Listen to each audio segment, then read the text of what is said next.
NCAA basketball totals for Tuesday, February 7th. This is the segment where we look at totals set by oddsmakers. We try to beat that line either over or under the total in NCAA hoops. For the most part, we're having a pretty solid season right now in college basketball. We also have our NBA segment. That's a video. We've been doing that live recently, but I'm traveling a little bit, so I made a video for that one. We're also going to be picking that back up live later in the week and be more consistent with that after the All-Star break. Don't forget SBRpicks.com, Sportsbook review, sign-up bonuses, blacklist, all that good stuff for you to check out at our website. We just have just 2 games on the card today. I usually like to do more than that, but this is the only 2 I really found some value in. So I'm going to go ahead and break these 2 down. The first one we got to look at is Butler and Marquette.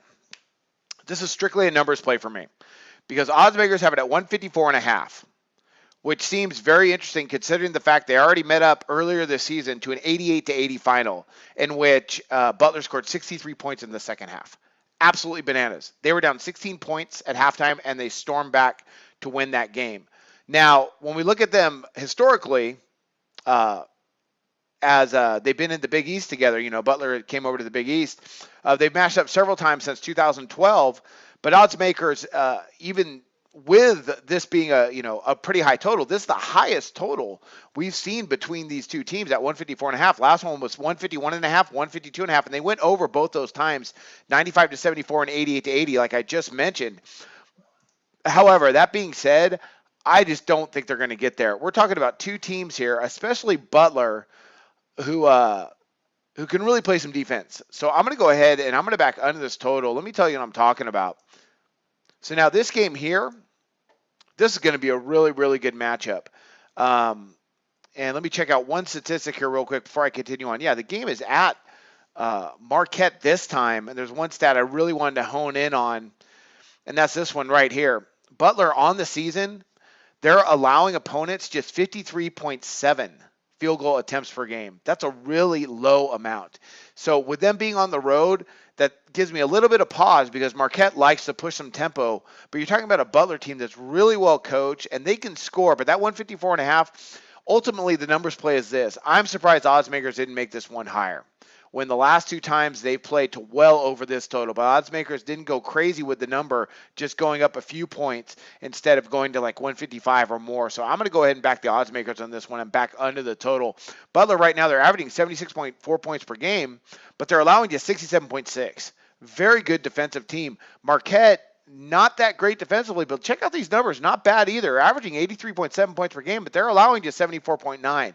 Why is that good? Because of their tempo. They go at a pretty good clip, 59.4 attempts per game. That's not super fast, though. That's still 95th in the country out of, over 300 teams. Pretty good pace, and they're really efficient. They rank 2nd in the country in shooting efficiency. I mean, that's a really good scoring team, but I like how Butler matches up with them. Butler offensively, very tough. Marquette, not great numbers across the board defensively, but again, back to their tempo. They're allowing under 60 attempts per game, 58.6. So they've been just extremely efficient. I don't think they'll be that efficient tonight against a Butler team that plays good defense. Marquette's at home, so I think Wojnarowski's going to have them step up defensively, especially after Butler went absolutely nuts on them in that second half, scoring 63 points. So look for a better defensive effort from Marquette for this to be a decently scoring affair, but for the final to say somewhere in the 140s. So I'm going to go back under this total with Marquette and Butler. The line just looks a little bit off to me in this matchup.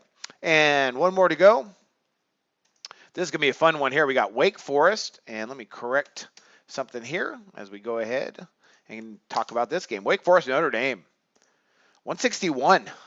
Whew. But we're going to back over the total. We're going to back over because this is going to be a track meet.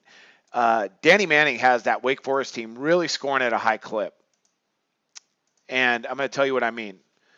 Right now on the season, I mean, they're one of the highest scoring teams in the ACC statistically. Well, hold on, I digress. Before we get to that, let's look at some numbers here real quick on Wake Forest and Notre Dame. And my screen just knocked out on me, but I'm going to go ahead and pull that back up. Notre Dame traditionally has been a really fast team. Mike Bray does a great job offensively, and Notre Dame, they could just flat out score. Now, this game here is, pull up the wrong statistic. This game here is at Notre Dame. So I figured this to really get up and down. If it was at Wake Forest, I would figure the same, actually. But statistically, you're talking about two teams that can really score. Well, sorry, I digress. I want to get to their head-to-head matchups first. That's what I was trying to get to before my computer went kind of crazy on me. So while they've been in the ACC together with, Notre Dame making the jump over the ACC, since 2014, oddsmakers have set their totals. The lowest we've seen is 136.5. Then we saw 145 a couple times, and then 154.5 and a 157. Some pretty high totals here the last two times they've matched up. But they've gone under the total the last two times they've matched up. Yet oddsmakers, so this again, a little bit of a numbers play here, playing with the numbers. Oddsmakers have still, of course, we're dealing with a 30-second clock. I realize that.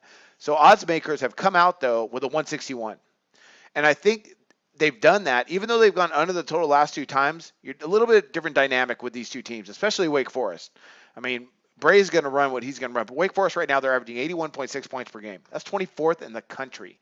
And they're really getting some nice tempo right now, averaging just under 60 attempts per game. They're also allowing a lot at just under 60 attempts per game. Notre Dame's right there with them, just about the same numbers as far as attempts. Notre Dame, very good free throw shooting team. They shoot 46.4% from the floor. Wake Forest even better, 46.9% from the floor. And they're 24th in the country in efficiency. That is a pretty good Wake Forest club and a bit underrated. If Manning can continue to recruit, they are going to make some noise in that very, very tough ACC. Defensively, Notre Dame's a little bit better, and that's an issue with Wake Forest. They don't play a lot of defense. That could hurt them tonight on the road at Notre Dame, a team that could flat out score.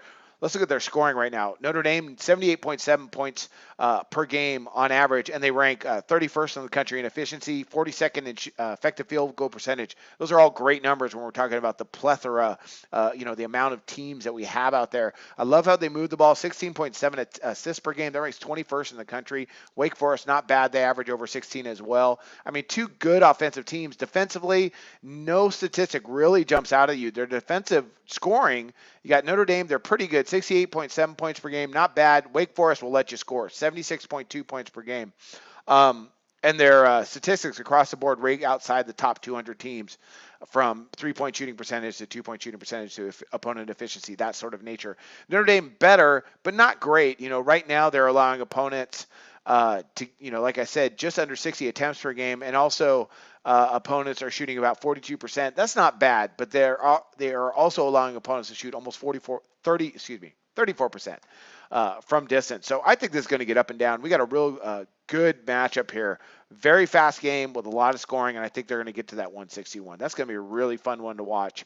And that's it. So those are our two we're going to look at for Tuesday. We got Butler Marquette under the 154.5, and a little bit of a numbers play that doesn't really make sense. I thought they should have made this line a little bit higher, considering the trend this year as well. Then we got Wake Forest and Notre Dame over the 161, in which I think is going to be an absolute track meet. Highest number we've seen between these two teams, but this one I think they're going to get there. Those are my two NCAA picks. Let's continue to have a good season, and I wish you luck on your picks today. Research before you bet. Be sure to check out SPR Picks for the best game predictions, breakdowns, and much, much more.